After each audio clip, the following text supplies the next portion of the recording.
आप लोगों को बहुत बहुत शुभकामनाएं। आज अक्षय तृतीया है।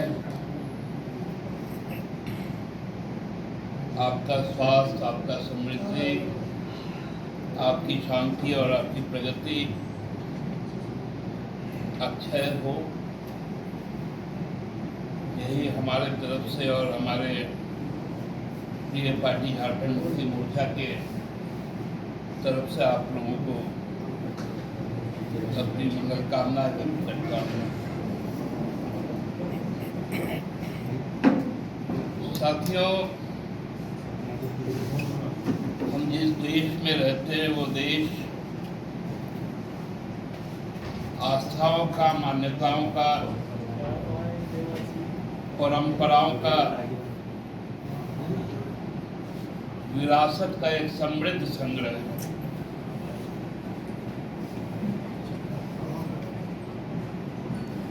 ये केवल सामाजिक समृद्धता नहीं है, ये राजनीतिक और लोकतांत्रिक और संवैधानिक भी समृद्धता है।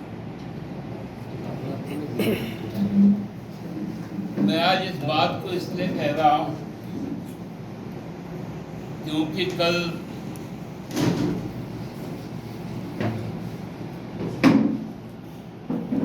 संध्या 8:30 बजे देश के माननीय प्रधानमंत्री ने देश को संबोधन किया और यह संबोधन 1947 से लेकर आज तक के सभी प्रधानमंत्रियों का जो राष्ट्र के नाम संबोधन होता है उसका 80वां कड़ी 2025 में 14 अगस्त को आदरणीय प्रधानमंत्री जी ने राष्ट्र के नाम संबोधन किया था। वो 79वां वार था। पहला संबोधन जवाहरलाल नेहरू जी ने किया था 1947 में और कल का संबोधन 80वां संबोधन। इस बीच में हमारे जितने भी प्रधानमंत्री हुए ज्यादातर समय पर और विशेष परिस्थितियों पर जब देश में कोई संकट हो, जैसे बांग्लादेश का युद्ध, पाकिस्तान का युद्ध, चीन का युद्ध, खाद्य संकट,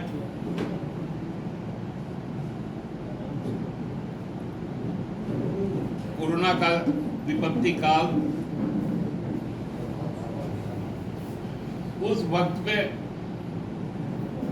राष्ट्र को संबोधन करने का कि जो राष्ट्रीय जो समस्या है, जो चुनौतियां हैं, उससे सरकार कैसे निपटेगी, सरकार के क्या प्लान है, और लोगों में एक भरोसा देने के लिए प्रधानमंत्रियों का संबोधन होता है।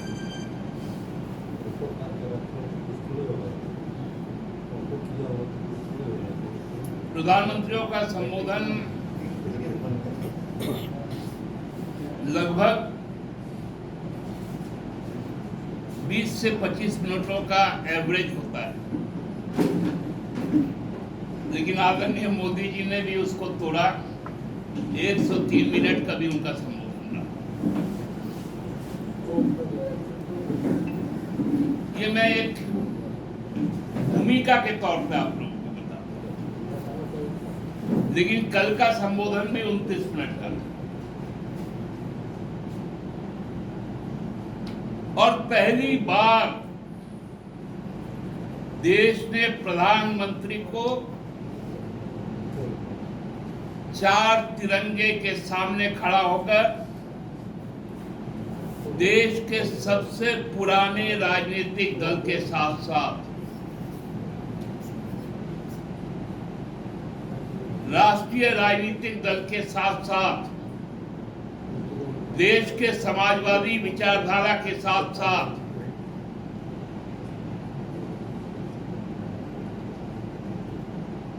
जिनके दहलीज पर बार बार वो राजनीतिक ठोकर खाते हैं, वो टीएमसी और डीएमके को लेकर राष्ट्र समूह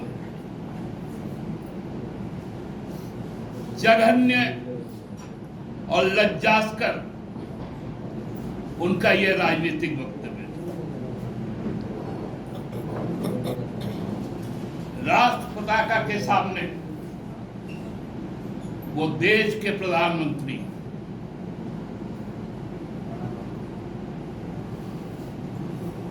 राजनीतिक दल के मंच पर वो भारतीय जनता पार्टी के नेता हैं।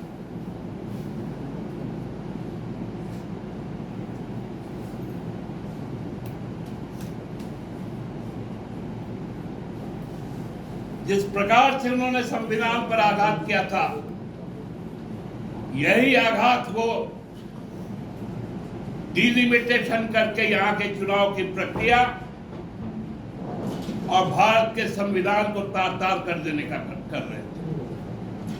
इसीलिए उन्हें परास्त होना पड़ा लोकसभा के अंदर। देश का प्रधानमंत्री झूठ बोला कर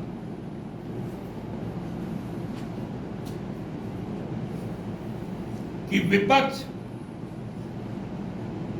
महिला विधेयक को पास नहीं होने दिया, महिला आरक्षण को पास नहीं होने दिया। देश को झूठ बोला प्रधानमंत्री ने। भाजपा का नेता तो झूठा है ही, इस देश का प्रधानमंत्री भी झूठा। सितंबर 2023 को संविधान का 106वां जो रिफॉर्म हुआ, कॉन्स्टिट्यूशनल रिफॉर्म हुआ, उसमें महिला आरक्षण आज भी सुरक्षित है। 33% महिला आरक्षण आज भी जिंदा है और वो तब तक जिंदा रहेगा जब तक भारत का संविधान रहेगा। उसका इम्प्लीमेंटेशन में, क्रियान्वयन में आपने वादा खिलाफी की। उसमें लिखा है 2025 में जनगणना होगी, तत्पश्चात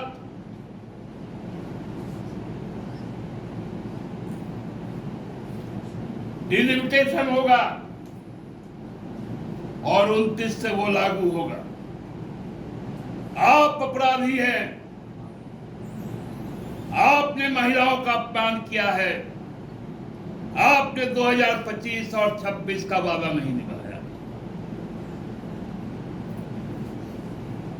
आपने बड़ी सिमन को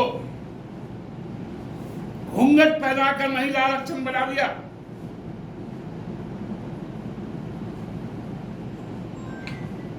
अब तक हमारे यहां 2 बार परिसीमन हुआ है। उसकी परंपरा रही कि सुप्रीम कोर्ट का रिटायर्ड जज उसका कमीशन का चेयरमैन होता है।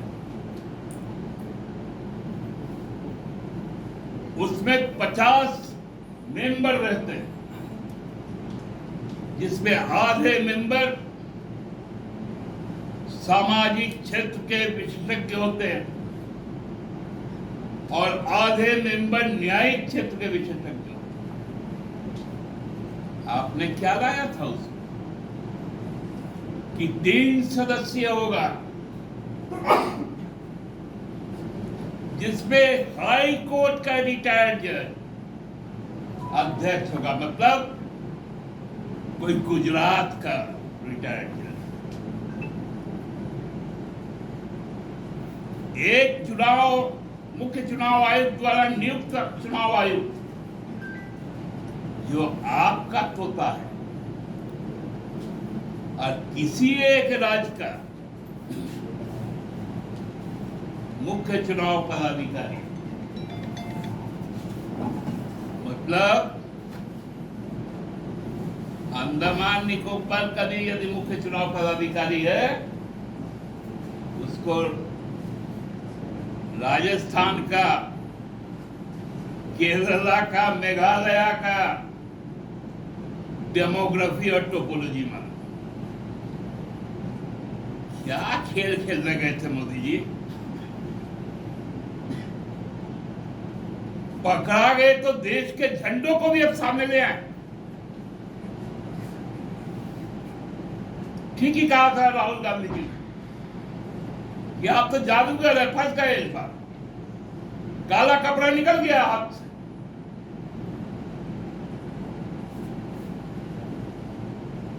कभी कभी सेना के आड़ में, कभी खिलाड़ी के हार में, कभी किसी के आड़ में, कितना दिन खेलेंगे? कोई भैंस खोल के ले जाएगा, कोई नलखंड टूटी खोल के ले जाएगा। ये सब तो ठीक है, भाजपा का मंच पे आपको अच्छा लगता है, लेकिन राष्ट्रीय मंच पर और झूठ बोल रहे हैं। जो विपक्ष ने महिला आरक्षण दिया आपके कहने पर 2023 को, अब कैसे बोल दे रहे कि वो समाप्त?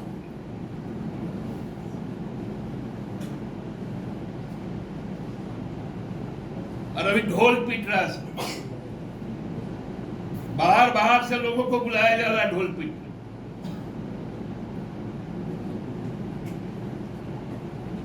आज मैं सुन रहा था सुबह प्रधानमंत्री जी को बड़जोड़ा में, बांकुड़ा डिस्ट्रिक्ट का रैली हो रहा था।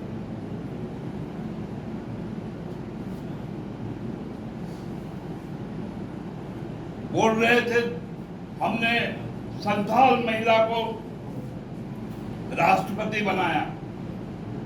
इन लोगों ने अपमान किया। तो बताइए, भारत रत्न के समय आडवाणी जी के साथ बैठकर आप फोटो खिंचा रहे थे, माननीय राष्ट्रपति जी खड़ी थी, आपने कौन सा सम्मान दिया था?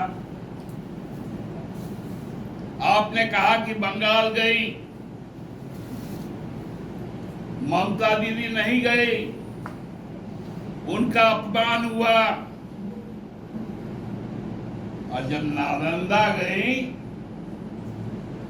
तो न नीतीश बाबू गए, न सम्राट चौधरी गए, तो कौन सा मान हुआ? मतलब मीठा मीठा गप गप और कड़वा कड़वा थू थू। आप द्रौपदी मुर्मू जी का अपमान कर सकते हैं क्योंकि आप मनुवादी सोच के लोग,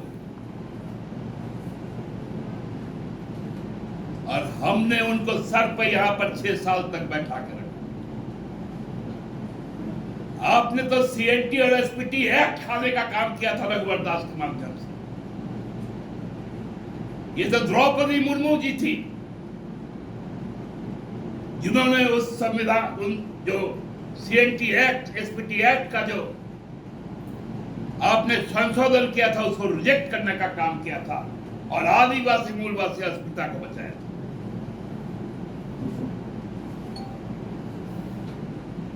आपका रघुवर दास,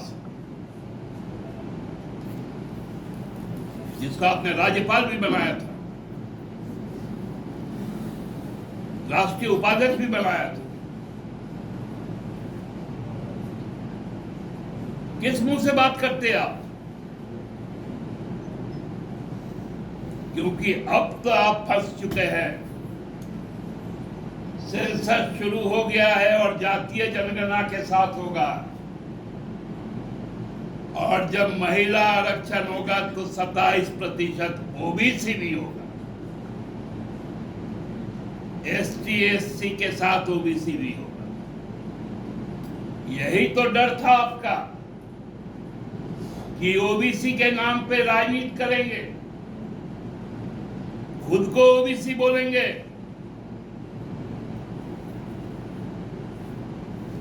लेकिन ओबीसी को आरक्षण नहीं देंगे, डरते हैं ओबीसी से।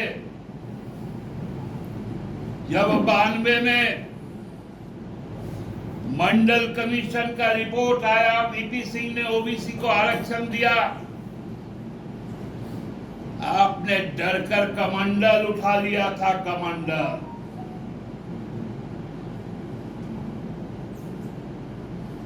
आपने हिंदुओं के बीच को, जो उनके समग्र प्रगति की जो लकीरें खींची गई थी मंडल कमीशन के द्वारा, उसको दबाने के लिए आपने उग्र हिंदुत्व का नारा दिया, दंगा करवाया, हत्या करवाई, बाबरी को शहादत किया। ये काम आपका है। कल उनका भाषण प्रधानमंत्री जी का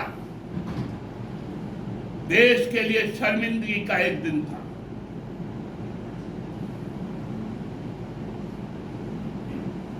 और अब भी मैं कहता हूं कि भारतीय जनता पार्टी जब जब इस देश को, इस देश के बुनियाद को, इस देश के ताना बाना को, इस देश के संविधान को जब भी छेड़ने जाएगी, समस्त विपक्ष उनके मंसूबों को नेस्तनाबूद करेगा। धन्यवाद।